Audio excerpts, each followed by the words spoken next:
Good morning, everyone, or whatever time you're starting to watch or listen to this. Obviously, this is the Ballerina and the Bodybuilder podcast. Today, we are joined together. Well, it's our podcast, so we don't have any guests at this moment of time. So basically, kind of, this is our little podcast. An Aussie and a Paddy walk into a bar, except we don't drink. So, what are we doing? We train. That's it. Yeah. Yes, we are here this evening. This evening for me, this morning for Katie, and whatever time it is for you guys. I hope you have a coffee in hand. Yes, exactly. We don't drink, and we are here to talk about all things about this sort of stuff as well, which we are super excited to share with you guys.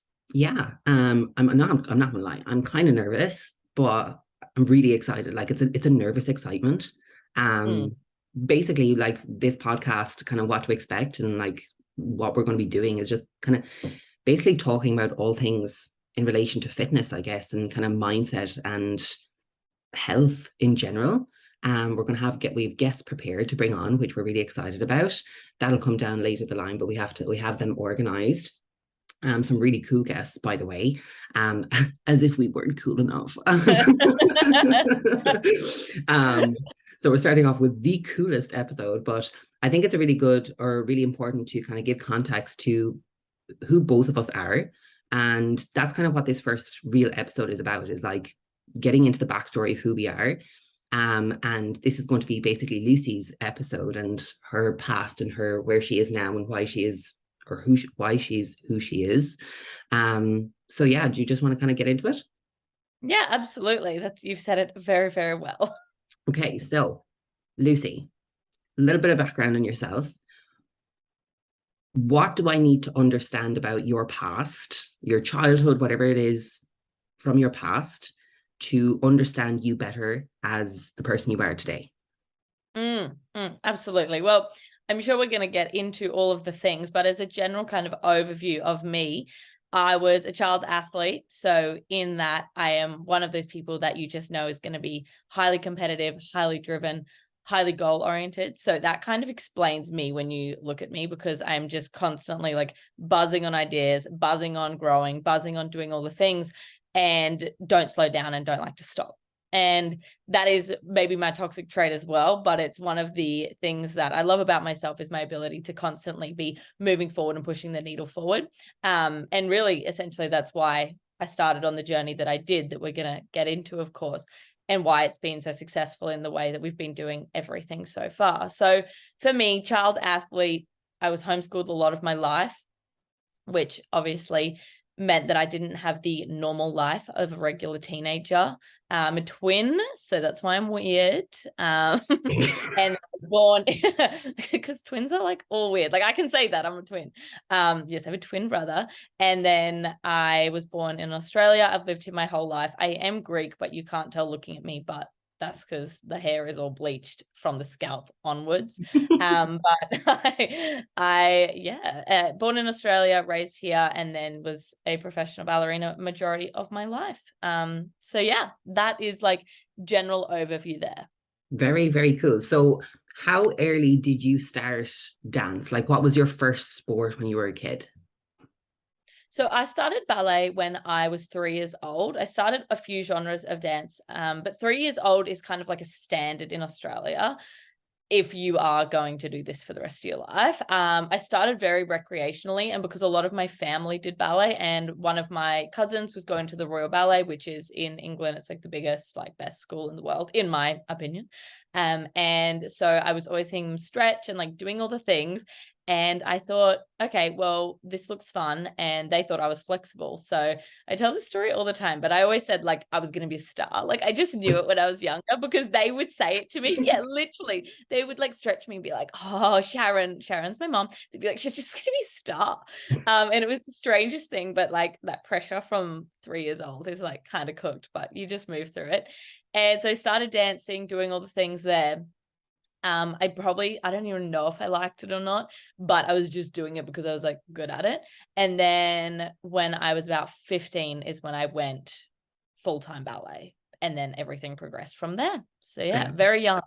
Very, very young, like kind of that's way younger than I expected, to be honest. But then at the same time, kind of not surprised. Like if you take a look at like kind of like gymnasts, that kind of sort of thing, they all start like super young too. Thank you, peer pressure from parents. So you said there you started off in like a couple of different genres of dance. Why ballet? Why did you choose ballet? I think for me, ballet is like the standard one that everyone does because you have to have ballet technique in order for your other styles to be good. And I liked the other styles, but I like the structure and the discipline of ballet. And for me, one, yeah, I was good at it, but I wasn't always like amazing at it. I had to really work to be there. But as a child, the discipline you learn from ballet is probably the biggest thing. And that's why I would put one day my child into ballet purely for the discipline, not for the career, for the discipline, because it is something that you're forced to learn straight away. You learn respect, you learn discipline with that, and then you learn how to operate as an adult, essentially, because you're working with a teacher who expects so much of you. And I actually think the pressure as a child is somewhat healthy. While ballet environments aren't always healthy, they can be extremely toxic.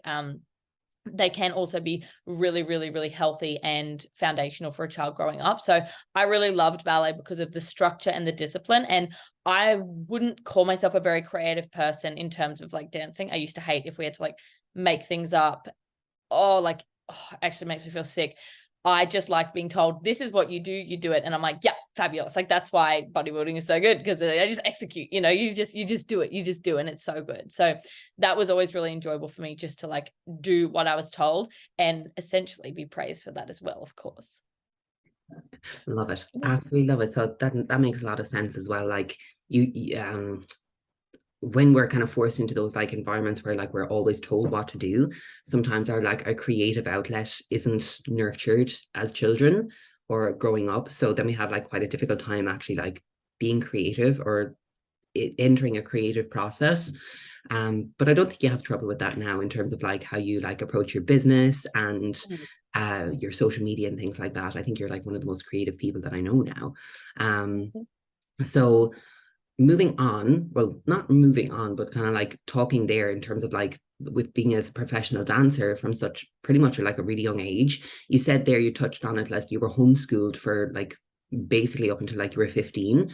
What was homeschooling like for you? How did you find it like being a child, being homeschooled? Like, how did you make friends? Like, did you make your friends through ballet? Were they the only friends that you had? Things like that.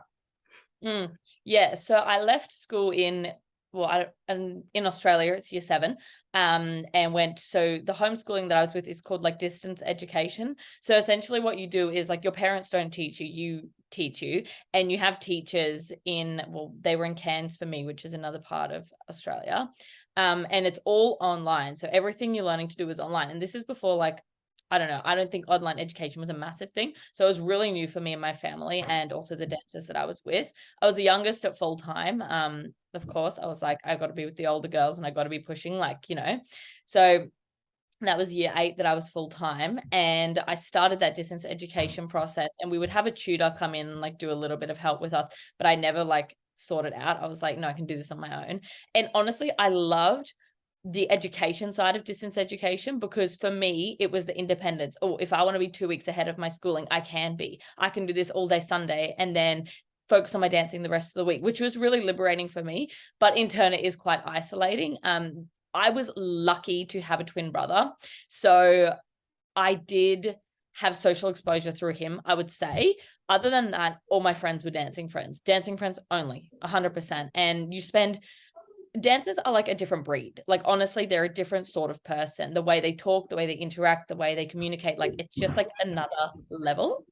And so what I found was I could always make very good friends at dancing, but with other people, it was just the interests weren't the same. I wasn't interested in going out to parties. I wasn't interested in any of those things. I was interested in excelling and being a better version of myself. So that made distance education really, really easy. And in turn, that made university online later in my life super easy, because I knew how to be educated online. But it just requires a lot of discipline, again, which we got from ballet, so we could all do it. But you either crumble or you thrive. And a lot of people crumble if they go, oh, well, I'm being a ballet dancer, school doesn't matter anymore.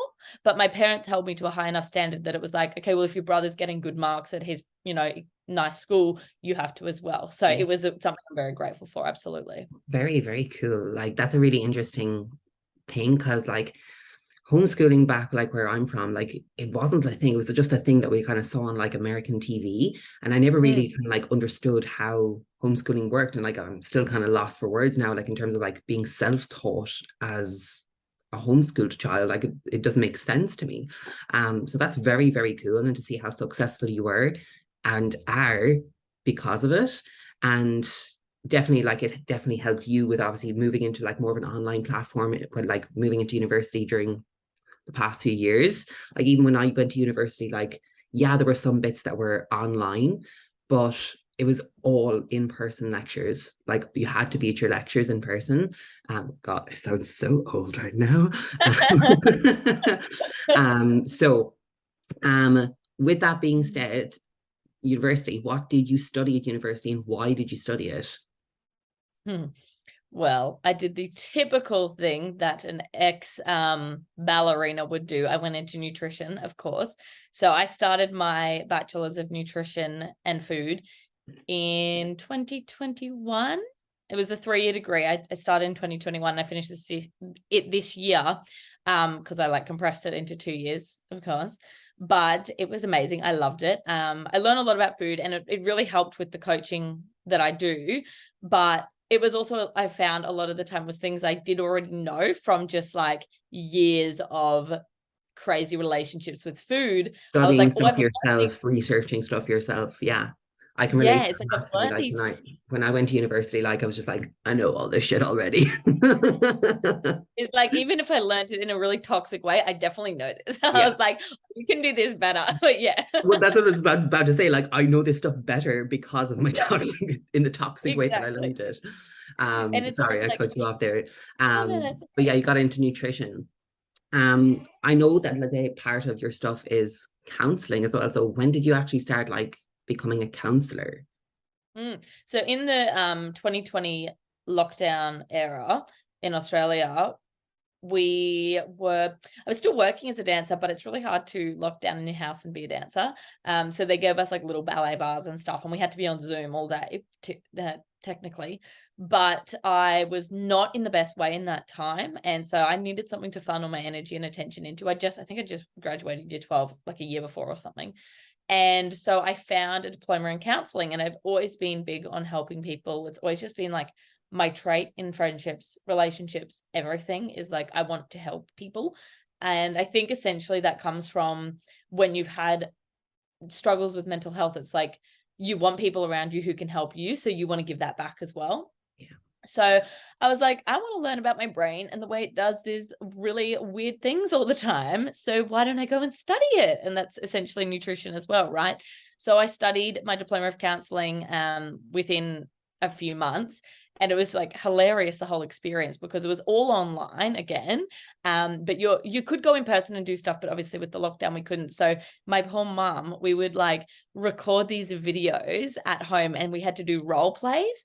And like she would have a counseling script that she had to read, and I had to be the counselor. And like the amount of times my brother, because obviously we were all stuck in the one house, he would just come in and like yell or interrupt or just do something to piss me off. And I was like so highly strung at the time, so reactive, that I would like have these Flip. extreme meltdowns. Like, I'm being the counselor, and then I would just blow up. And we have so much, yeah, exactly. We have so much like B-roll of just me just like but yeah, it was so good. It was so good. So I did that within a few months. It was just a really nice thing to have under my belt as well, and to be able to use in my work, and honestly just a qualification to have. It was a really good Yeah. thing to do. Yeah. That's really, really cool.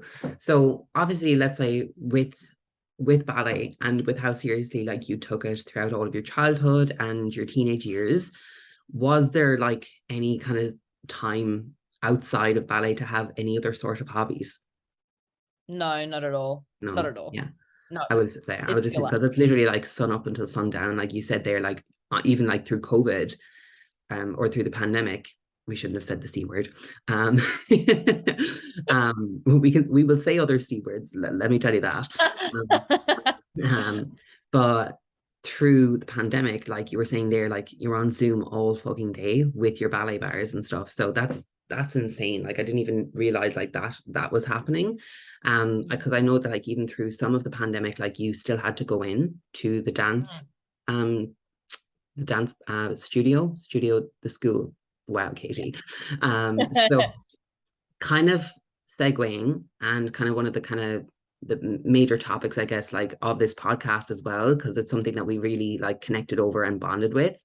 And it's brought us very close together, and like we've a deeper understanding of each other because of it, is your eating disorder. So if anyone doesn't know, like you can go to like Lucy's Instagram page, but you can definitely kind of like scroll back and see like her incredible transformation. But my question is, what was your earliest memory of like a change in your relationship with food with the onset of like your eating disorder? Yeah, it's really interesting. It was one of the things, it was really the reason I came to you, was because I was like, I need someone to like take control of my life and it not be me. And that's literally was like, I was still 3 years recovered or whatever when I met you, but I was mentally not even 1 day recovered when I met you. It was like physically, like, yeah, we're okay, maybe like somewhat, but mentally I was not there. So that is something that we have very much bonded over, that is for sure. My first memory of my eating disorder or an altered relationship with food, I'm actually going to say was so young. I don't know what age it would be, maybe like 8. Like, Wow. yeah, ballet. Hello. So I remember literally, oh, it's so insane, right? I remember being really, really young, and I have like naturally, as we know, and we've talked about before, my weight holds in my stomach. It's just like my thing. Like Yeah. it's whatever. It is what it is. And as a dancer, you're in a leotard all day. So you're literally in lycra, just like practically naked, expected to look like a noodle. And I did not look like a noodle. I was little, I was teeny tiny, but I had this like gut essentially. And also, you're young, you don't know how to use your core. You're like a literal Yeah. baby, and you're like trying to like Have you ever hold your look at like a little 2-year-old? Like I've just watched Tom Segura's newest comedy special. it's so good. It is so good. And he's like explaining about like his like 2 or 3-year-old son, and I just standing there like in the middle of like the living room, gut fucking hanging out. It's just like suck it in, motherfucker. That is the best. I saw that live in Australia. That exact thing I saw live in Australia. Yeah. No. Oh, you Yeah. bitch. I'm so jealous. It's So so jealous. good. It's so good. But yeah, I love He's like it. one of my Love. favorite comedians. He's so Oh, funny. he's the best. Um, He's the best. like So anytime good. him and Joe Rogan do a podcast, or even like one of the like your mom's house podcasts, I'm just like, So funny. this is what I'm falling asleep to tonight. Anyway, So good. So good. sorry. Continue on I with had that your gut. uncontrolled midsection. Yeah, essentially I had Tom Segura's son's gut. Um, and I remember this ballet teacher said to me, she there's nothing against her, she didn't mean to say it or whatever, but she goes, oh, I can see what you've had for breakfast, Lucy. And my brain literally thought she meant I had like food in my teeth. I was like, oh, so we like turned around to the other side. I was like looking in my teeth. I was like, oh no, your stomach. And I was like, I was like, what does she mean? And then a couple of weeks later, this girl that I was friends with, she goes, we were like 7 at the time. And she said to her mum, I really like this new girl, Lucy, but I think she might be pregnant. We were 7. But What? this is because my stomach was like absurd. So this is definitely when I started to develop a complex about it. Like I was like, oh, there's something with my stomach that I now have an issue with. And then that continued. I used to like on purpose call myself in the ballet studio like SpongeBob SquarePants, Homer Simpson's. Like it was like I would try and deflect from it and be like, oh, this isn't an issue. But like little did they all know I was like planking for 7 minutes every morning, like let's get some abs. So Okay. that's definitely when the control started, like mentally of like, oh, there's a problem here with my stomach. But my first altered relationship with food was when I moved to Melbourne. I was on a scholarship to the Australian Ballet School, which is like our biggest school in Australia. And I moved to Melbourne to live there essentially in their boarding house. And I'd had like an amazing relationship with food through my parents. Like they were so normal with food, and there was no pressure ever as me as a dancer to eat a certain way. Like I had banana bread for breakfast, like it was epic. But yeah, I know. But when I moved to Melbourne, I had to take control in my own hands. And I was 15 and I was living with 30 odd dancers. and I'd never moved away from home. I'm very close with my family, so I didn't have their support. And then I was suddenly like eating my own food, and I was like, oh, well, this is like weird. So I was like a little bit overeating at the start, to be honest, because I was like, oh, I can just have an abundance of peanut butter, like, because it's here. And then I was like, oh, we're getting a bit chunky. And then it all spiraled from there. So 15 probably with food, but I reckon 7 or 8 with poor body image. Yeah. Fuck. And I guess as well, like moving into a boarding school with 30 other odd dancers, like in the same dorm or whatever it is, you're going to pick up on their eating habits as well, which were probably all pretty disordered too. So that probably influenced things a little bit as well. Obviously, let's say if you found yourself getting like, ooh, I'm getting a little bit chunky. Lay off the peanut butter, Lucy. Literally, yeah. And Um, it's that as well with the competitiveness of being in a boarding house. It was like, oh, she's only eating that. Well, I've never had a problem with food before, but maybe I should be doing that because she's a good dancer. Boom, boom, boom. And it just whoa, it was a ripple effect through the whole place. It was but good. I'm still at a loss for words with like that ballet dancer like saying that to you as like a 7-year-old, and then the other 7-year-old saying like, I think Lucy's pregnant. Like, I'm I like, what? didn't even have at 7 years old, I didn't even have a concept of like how babies were even made. Like, Oh, it's absurd. It's absurd. oh And like, hell. oh, yeah. So I think you kind of answered the question there. Like my next question was like, how did it escalate? And I'm guessing it was just obviously being around other people and when once those kind of intrusive thoughts start, I feel like it's just a spiraling cascade, and you can't bring yourself out of it because as soon as like you get into it, it's just like this spiral staircase downwards, and it goes so far, so far that it's like it takes a long time to get back out of it. Um, but yeah, Yeah. fucking hell. It was 100% that. It was like I was injured at this school and I had all this pressure on me to get back because I was the scholarship child. Yeah. And I always obviously was an overachiever and focused so much on pressure. And I remember my dad came to Melbourne where I was living, and I had this conversation with him because he was a professional golfer. He's a black belt, like he's super like high achiever as well. And I said to him, I said, oh, I just need an edge. Like I need to be the best at something. You know, we were talking about my dancing. And he was like, well, you'll figure it out. And in my head, like I knew, I was like, yeah, I'm going to be the skinniest. Yeah, Mm. that's it. Got it. And he had no idea. And so he went back to Brisbane and I was like, all right, go time, baby. And I was like, I mean, I don't know, this makes me sound old, but like Tumblr, do you know what Tumblr is? No. Oh wait, no, Oh yeah, my sorry, I do. I was like, Tumblr the glass. God. Also that. That's how old I am. No, Tumblr is like the website. Yeah, I remember that. Yeah. I remember being on Tumblr and I was like, okay, because like that was like a cesspool for like eating disorder breeding Yeah. and just like mental health problems. And I was like, Oh, oh, Anna, okay. tips. Yeah, literally. And I was like, okay, this is what we do now. And I always say to people, I chose it. It's not something that really Yeah, happens to you. You choose, oh, I'm going to lose weight. And then yeah. you spiral. And Exactly. then And you you down the stairs. brainwash yourself. Mm-hmm. Yeah, Mm-hmm. And then it takes over you. yeah. Yeah. It actually becomes everything, and like we're not going to go into any like more depth about it because like obviously we probably should have like done like a trigger warning at the beginning of this podcast. I know. Trigger warning.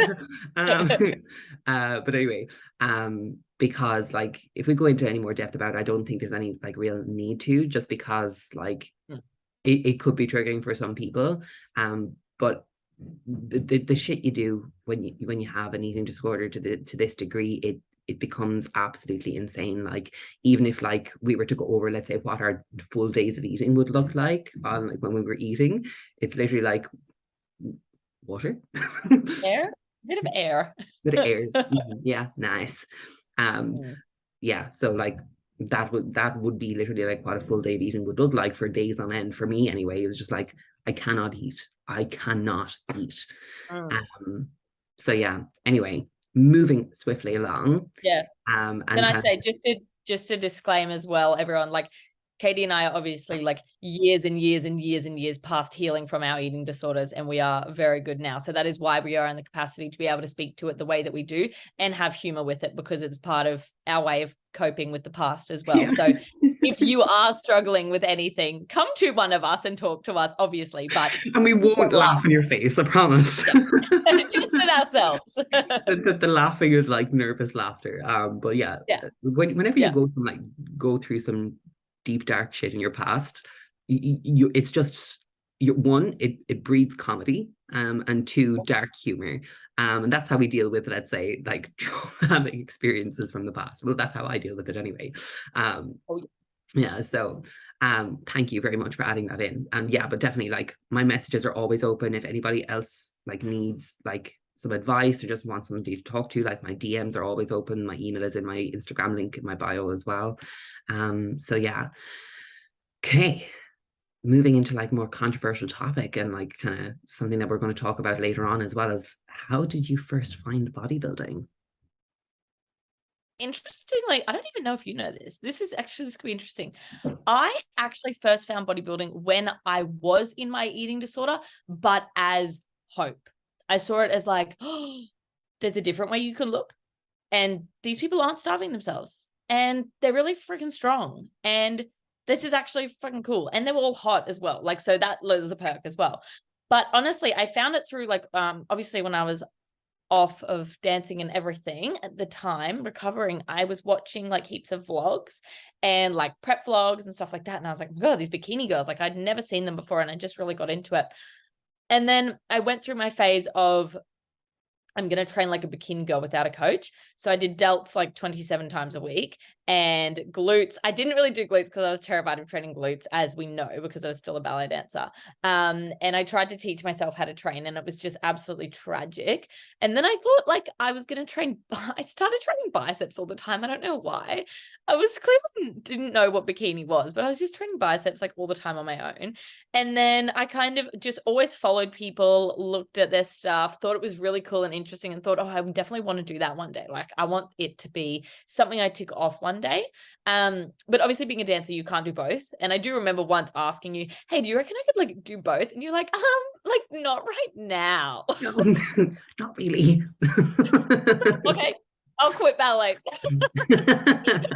Yeah, that's kind of how it happened, really. Like it obviously it took a while but you were kind of, it was more so, let's say, the injuries that you kept that it kept occurring, that you kind of touched on earlier, that kind of more so forced you out of ballet more than anything. Like I remember like going through your first operation together, and that was fucking, that was intense. That was intense. Yeah, it was mental. It was mental. Yeah. So it was actually a really nice thing. So after, for anyone that doesn't know, I retired from ballet in 2021 with like a severe ankle injury that had gone through a failed surgery. So essentially it couldn't be fixed. They failed the surgery and it wasn't going to fix itself. So I retired, and that was obviously like the most heartbreaking thing to do because my ballet was my identity for my whole life. But it was actually also really liberating because I had something else that I knew I was going to do. But to backtrack a bit from there, I think one of the reasons also I got into bodybuilding was obviously you and the process that we did together and the coaching that we did, because I just loved like the discipline and the regime and like this is your new training program. I'm like, oh, this is sick. Like, this is so exciting. And I actually found myself getting to a point where I was like, oh, I'm more excited to go to the gym than I am to go to ballet. And like, that's an alarm bell for me. And I was like, okay, I know where my priorities lie. This is where I'm getting joy.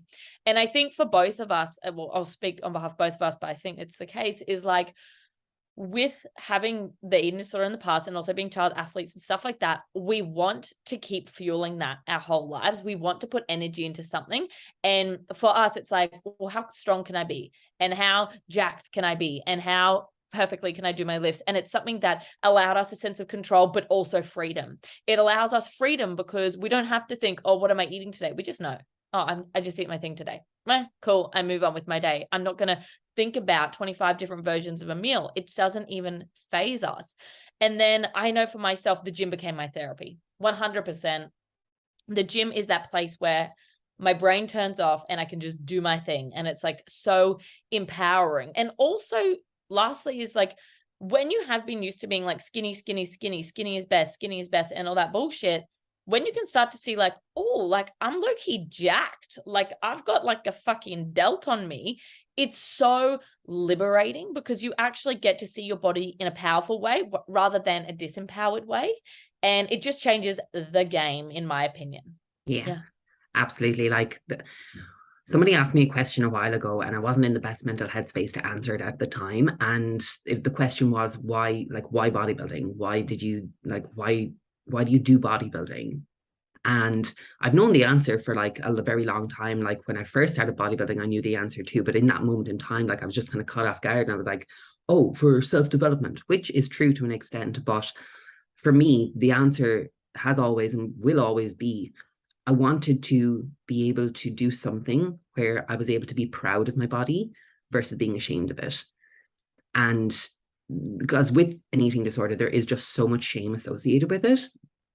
And I didn't want that anymore for myself. And yes, I could have chosen like powerlifting or Olympic lifting to like showcase like the strength of my body, but I wanted to be proud of how my body looked. I wanted to be proud of like the work and the effort that I put into myself. And I wanted to be able to showcase that. And I just didn't want to be ashamed of my body anymore. So yes, like there's a big pool of people that would say like bodybuilding is another form of like disordered eating, which is true to an extent. It is. It's a like it's you're controlling your diet in order to look a certain way. But with the amount of control and obsessiveness that comes with an eating disorder, it is, I think, a healthier outlet to allow you to come out of the eating disorder and gain a little bit more freedom in the sense that you're actually choosing to eat food and you know you have to eat food in order to get better within your strength, within your lifts, within the way that you look, because food is the building blocks for muscle. It's just simple as that. And I think, like I was kind of touching on there, it's like it's a healthier outlet for that obsessive nature. Because like imagine if, let's say, we went from eating disorder to drugs or to alcohol or gambling, like it would have spiraled. Like it would have become a very unhealthy. Like if you'd chosen like another thing to become obsessed with, it would have become extremely unhealthy. And like with bodybuilding, it's allowed us, for me anyway, to have a career, have a job. And the same for yourself as well, I would say. So yeah, I hate people who kind of shit on like people who have eating disorders shouldn't bodybuild. I do agree to it. I do very much so agree with it to a certain extent. And like I was a little bit apprehensive of you starting bodybuilding when we first started working together, because I was like, this is not the healthiest thing to go through. And I think I like my way around you like trying to get you out of bodybuilding was like, we're going to have to eat a lot of food and we're going to have to gain a lot of weight. And when I say weight, we're going to have to put on a fuck ton of muscle. And that was like my way of like trying to like negate you from bodybuilding. But it actually like, it didn't do shit. It didn't do jack shit. You like, gained 20 kilos and you look like you loved every second of it. Obviously it was difficult in the beginning. But you took it all in your stride, my God. So throughout the past, let's say, few years, what has been the most difficult thing, or let's say what's been the biggest mental struggle for you, whether that's in relation to the lockdown or like being forced out of ballet or your injuries or the actual process of gaining more weight? What has been the biggest hurdle or mental struggle that you've had to overcome? I like that. And I love everything you said there. I think for me, it was definitely retiring from ballet and leaving my identity. And I genuinely did have the whole dark night of the soul, the identity crisis. I was stuck in an hoodie for a week, just like in my bed, like absolutely mute. I don't even know when, like if I was able to voice memo you. It was the most insane experience when I realized that I had to stop. But for me, the lockdown was good because I liked my isolation and I didn't like being around people and I wanted to study. So that was good. And the weight gain was, it was definitely hard, but we had so much trust in our relationship that I was like, yeah, whatever, throw whatever at me. We good. Like we didn't I stopped caring. I stopped questioning. Like at the start, obviously it was terrifying because I was like, I will people please and do what she tells me to do, even though I'm crying eating this food. And I did it and it worked. And that is why people pleasing is a trait I don't shy away from, because it actually freaking works at times. And I'm thankful for it. But yeah, retiring from ballet was the biggest thing, the most difficult thing, hands down, that I've ever experienced in my life. That was more painful than my eating disorder, in my opinion, honestly, because I was letting go of my eating disorder at the same time, because it was attached to ballet. And I had a trauma bond with ballet, honestly, and most dancers do, but I was stuck in the loop of, this is my lifestyle, this is my identity, this is all I'm good at. If I'm not good at this, what am I? And oh god, it was the best decision I ever made, clearly, but it was haunting for a good few months there. But honestly, I remember the day that I hung up the point shoes and I just went like, I'm telling the boss I'm doing this. I felt the highest. I felt elated, like I was fucking flying, because I was so like, oh my god, this is done, and I don't have to be this like prodigy of whatever anymore. I'm just like a human now. I can build a dump truck. Like, oh my god, like I it actually was so remember liberating. this. I remember this day very, very, very, very vividly. I remember you telling me about it and like how happy you were. Um, but I also remember like the really dark, deep moments too, and like how you went through a big mental rush like the few months after that. And it wasn't until you kind of started, let's say, kind of rebranding yourself and like kind of getting back into ballet, you rekindled that love for ballet. Like how did that rekindling come about? Yeah, ballet was the toxic ex for a very long time. I couldn't talk about it. I couldn't look at it. Couldn't, like, I was repulsed by it, purely because it had broken me so much. But I was also jealous. I was 100% jealous of all my friends still dancing. I was like, guys, I'll hang out, but I'm not seeing you dance. Like, there's no way. Um, It hurt. honestly, yeah. Oh, it's like it's constantly pressing on the wound that's still trying to heal. Yeah. Um, I knew it had to come full circle. I did. And I was getting a lot of inquiries. So I started my coaching business, obviously, after the inspiration of working with you, and was like, I want to do what you do. So I'm going to get the qualifications and go do that as well beside you. And it was awesome. And so I started my coaching business, and then I was just constantly having dancers come into my inbox. And at the start, I was like, guys, like, oh, give me the normal girls. Like, I don't it was like, I don't want to talk about ballet. But I was like, oh, I really love these girls so much. And like, what, I'm like helping them too much for me to like look away from this. And there's some of the most amazing relationships I have now. It's insane. There's some of my best friends. So I was like, okay, probably need to listen to this little like angel on my shoulder. But at the time I was like, this is a devil on my shoulder telling me to like go towards ballet. Like, what is going on? And then I just had this moment this day. I actually do remember voice memoing you this day and just being like, I think I need to work with dancers and like do it completely separately, because I'm the only person that has had all the experiences I have had in ballet. And to be honest, my name is rather known in Australia for my experiences with the school that I went to, my eating disorder, all the drama. And I was like, if I'm going to leave ballet and I'm going to have had this absolute like terrible experience throughout my childhood because of this, if I can't be in this industry, I'm going to be outside of it, but I'm going to work on healing it. And I was like, this is my duty. Like, honestly, like it just hit me one day. It was like, this is my duty to do this. I'm the only person who now, like with these qualifications, who can actually provide this level of care and support to these dancers and change their lives. And I was like, okay, girl, you know what you needed when you were in the trenches, 6 or whatever years ago, go be that for other people. And then it was just like, oh God, it was the easiest thing in the world. It was like, when you start a business, you've got to put a lot of effort in. With the ballet, it was like stupid. It was just Yeah. like, my inbox was like all the time. And I was like, okay, like, yeah, we are in alignment now. Good. So it's very liberating. It was very cool to see the change within your demeanor as soon as like you made that decision, as well as kind of like to be the person you needed in your life for other people now. And it's amazing to see the work that you do now. It's very, very, like, it's beautiful to see, because you're so fucking good at it, and you're that role model that every little ballet dancer needs now. And making sure like you're steering them right in the right direction, which is it's incredible. So, Mm. um one of the last questions I want to ask you, because I'm still a little bit confused about it, and I don't think I've ever asked you this, is obviously with your background in ballet and dance and classical music, why heavy rave music? My boyfriend destroyed me. Zach destroyed me.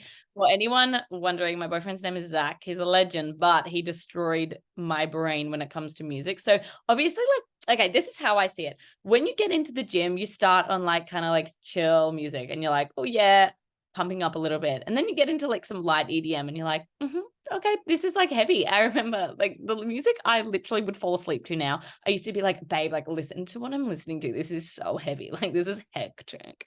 And he would be like, oh, okay. This is hectic. Yeah, I was like, babe. Anyway, so I was like, Arda yelling my like tens, like, oh my God, this is so good. Yeah, it was just such a vibe. Anyway, and then you get this progression of the gym rat. Like I literally see it, like the gym rat progresses and gets harder and dirtier and harder and dirtier. And then you're just pretty much listening to like absolute filth. Yeah, just like what is like if someone could hear like in my headphones. But you know what? Like I went to my first, I was never into music. I was that kid that was like scared to put on their music in the car because like my brother might judge it. And then Zach honestly got me into music. I was like, oh, I just podcast. And he was like, okay, maybe just try this like thing. And he got me into it. And then we went to like our first festival because he was like such a little festival boy. And I was like, all right, fine. I didn't think I'd love it. And then obviously like frothed it because I was like, this is amazing. And I put the connection down to with ballet. My whole life was moving to music. I was always connected to the music. I could cry at ballet music. Like I just thought it was the most powerful thing in the world because you're connected to it. Yeah. So I think for me, it was like at like a music festival or a rave or whatever it might be, it was like I can let go of control because like this is just like such a free environment, but then I'm also connected to music. So it was just like super empowering. So now it's just like become my lifestyle. It's like I'll listen to heavy techno at 5 a.m. in the car, windows down, just like the most serene person you've ever seen in your life. And it's just like doof, doof, doof, doof, doof, like 180 BPMs. It's the best thing ever. So I don't know where it goes. Can't hear the police behind you with the sirens on because the music is just that heavy. Always. Oh my God. Yeah, it's the best thing ever. But honestly, it is like not half the reason I work out, but it's a major reason why I enjoy the gym so much. Because I'm like, oh my God, I can't wait to put on my music and just like, oh yeah, you just alter ego sort of shit. Yeah, absolutely. I forgot my headphones the other day at the gym, and like there's usually really good music on at Ultraflex. Sometimes it's quite questionable and it sounds like a washing machine being broken. But I don't know what was on, but like I just like started dancing in the middle of my set and I was like, oh yeah, alter ego Katie is back. Yes. Yeah. So yeah, I love that. And that's kind of another thing that we've bonded over massively is like raves and techno music and sharing with each other like the music that we listen to during training sessions and even cardio for me now. Like I'll throw on Leighton Giordani. I'm just there like bopping away on the Stairmaster to myself. So yeah. So good. What an episode.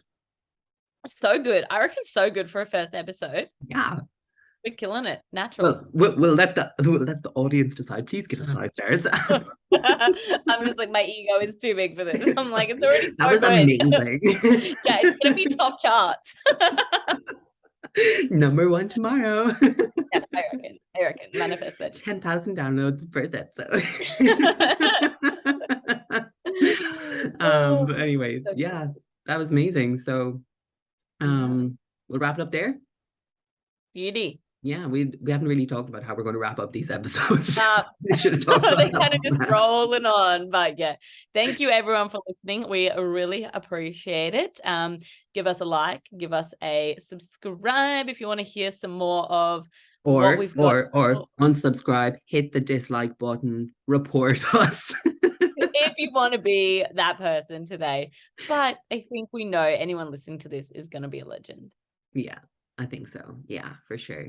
And yeah, let us know if you like the podcast. Share it to your stories on Instagram or Facebook if you're that type of person. Or Threads now. No, you can't share on Threads. But if you see, I know I started. I'm just like another thing. Like, just fuck off. Like, I hate Instagram enough as it is.